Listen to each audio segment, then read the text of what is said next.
Department के लोग वो नालायक हैं जो अभी तक जो सैंक्शन हुई सड़क जो पीएमजीएसवाई की 2 किलोमीटर नहीं बन रही है, ये नालायक लोग हैं और हम इनका घेराव करेंगे।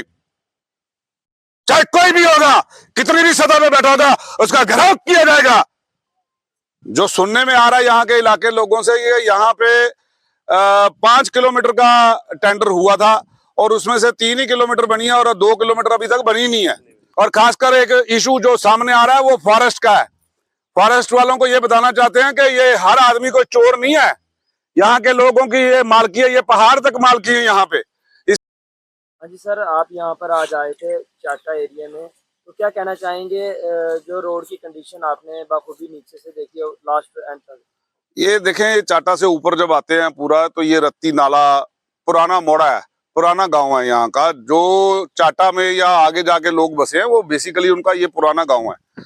और हम आगे यहाँ से 1 किलोमीटर आगे आप देखें, ये सारा कच्चा रास्ता है और जहां तक पक्का आना चाहिए था, जो सुनने में आ रहा है यहाँ के इलाके लोगों से, ये यहाँ पे 5 किलोमीटर का टेंडर हुआ था और उसमें से 3 ही किलोमीटर बनी है और 2 किलोमीटर अभी तक बनी नहीं है।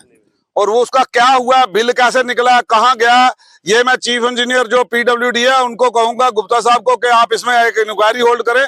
हम थोड़े दिन में वो उसकी इंक्वायरी भी करवाएंगे कि कौन लोग हैं जो पैसा बारों बार गबन कर गए हैं या अभी तक लगा नहीं है।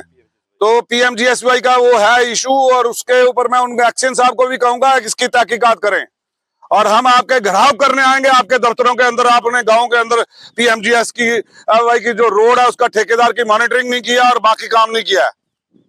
कोई भी काम हो उसको, अगर सरकार ने पैसे भेजे हैं वो लोगों में लगने चाहिए। अगर सरकार पूरी कोशिश कर रही है कि पीएमजीएसवाई के तहत गांव गांव में सड़क पहुंचनी है तो वो फिर बने ना। 2 किलोमीटर सड़क ही खा गए और कितने सालों से वो पेंडिंग पड़ी है। और यहां पर भी आप देखें कि कच्चे सड़क है। मैं पीएमजीएसवाई के जो एक्शन है, जो उसके नीचे एडब्ल्यू है, जेई है, उनको बोलूंगा इस इलाके का टूर करें, चाटा से आगे निकल के रत्ती सरारी तक ऊपर तक जाएं। ये पूरी सड़क बननी चाहिए यहाँ पर। और यहाँ पर जो है खड्डे हो जाए, अगर थोड़ी सी बरसात होगी यहाँ से चलना मुश्किल हो जाएगा इन लोगों का। ये जो लोग यहाँ पर रह रहे हैं ये कैसे हॉस्पिटल पहुंचेंगे इमरजेंसी में? आग लग जाए तो गाड़ी दूसरी वो आग बुझाने वाली यहाँ कैसे पहुंचेगी बरसात? तो इसलिए मैं कह रहा हूं कि बुनियादी सहूलतें, ये कोई हम जंगल में नहीं आ गए हैं। यहां से 5 मिनट के डिस्टेंस के ऊपर छन्नी बाईपास का हाईवे है। तो मैं समझता हूं कि सरकार, उमर अब्दुल्ला साहब भी जो हैं इस पे तवज्जो दें, अपने मंत्रियों को यहां भेजें, वो भी अंदर मत बैठे रहें, एसी कमरों के अंदर बैठे रहें और सेक्रेटरीट के अंदर बैठे रहें, तो वही वहां से ही हुक्म चलाएं, वो इलाकों में निकलें। और एक तो स्टेट ना होने के कारण जो मंत्रियों का साइज है उस कैबिनेट का बड़ा छोटा है और मंत्रियों के पास महकमे हैं बहुत ज्यादा। तो मैं तो चाहता हूं कि एक एक्सपेंशन भी हो जाए ताकि ज्यादा मंत्री हो, ज्यादा लोगों तक पहुंचे।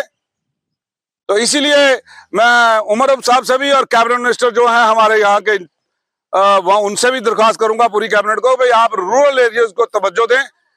शहर में दोबारा बिंदी सुर्खी करने की जरूरत नहीं है। आगे से लुक के ऊपर और लुक डाल रहे हैं। यहाँ पे कभी लुक देखी नहीं है। सड़क पीएमजीएसवाई के तहत कच्ची सड़क नहीं ठीक बनी है। तो ये जो इशू है, इसके आगे नाले के पार सांबे का इलाका है, वहां पे सरकारी है सारी जमीन, यहाँ मालकी है। और कोई काम लगाता है तो पहले आप उनसे कागज लेके वेरीफाइंग करें रेवेन्यू डिपार्टमेंट से, उसके बाद आप देखें। तो ऐसे नहीं है बुलडोज करके लोगों को ये डरा धमका के एक पैसे ऐंठने का जरिया बन जाए। हम ये बड़ा इसमें कैटेगरिकल तरीके से हम फॉरेस्ट मिनिस्टर से भी कहेंगे कि आप ताकीद करें अपने स्टाफ को कि पहले वेरीफाई करें लोगों की जमीनें हैं। अगर मलकियत जमीनें हैं, उनके कागज ठीक हैं, तो फिर आपका कोई अधिकार क्षेत्र नहीं है।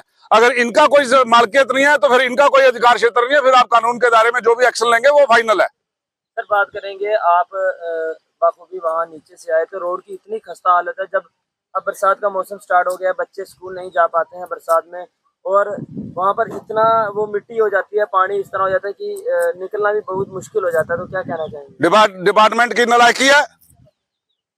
डिपार्टमेंट के लोग वो नालायक हैं जो अभी तक जो सैंक्शन हुई सड़क जो पीएमजीएसवाई की 2 किलोमीटर नहीं बन रही है, ये नालायक लोग हैं और हम इनका घेराव करेंगे।